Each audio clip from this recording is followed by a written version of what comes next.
पोरीनं कोणाच्या हातात काल काळे भंगार केक पाहिली म्हणे मला तेच केक करून दे. म्हटलं चला तुलाच केकच करून घालते. मग काय केलं बघा, पाऊण वाटी दूध आणि अर्धी वाटी दही घेतलं, 2 चमचे तेल घेतलं, 1 वाटी गव्हाचं पीठ, अर्धी वाटी पिठी साखर घेतलं, कालून घेतलं, काजू बदाम मनुके घेतले, बेकिंग सोडा बेकिंग पावडर घेतली, कालून घेतलं पटापटा. आता हे पीठ एकदम गिठवा नाही झालं पाहिजे बरं का, पूर्ण कालून घेतलं. मग आता कलर नव्हता म्हणून कॉफी पावडर टाकलेली. आता कॉफी पावडर टाकून दिली, आप्याचं भांडं घेतलं घरामध्ये. आता दुसरं काही नव्हतं.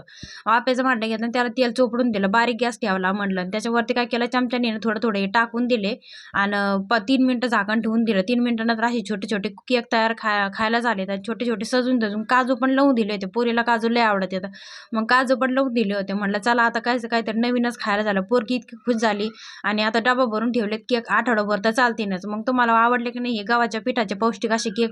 आवडले असेल तर लाईक करा. पूर्ण डिटेलमध्ये रेसिपी माझ्या यूट्यूब चॅनलवर अपलोड केली, तिथे जाऊन तुम्ही बघायची. आवडले असेल तर लाईक करा, शेअर करा आणि कमेंट करा.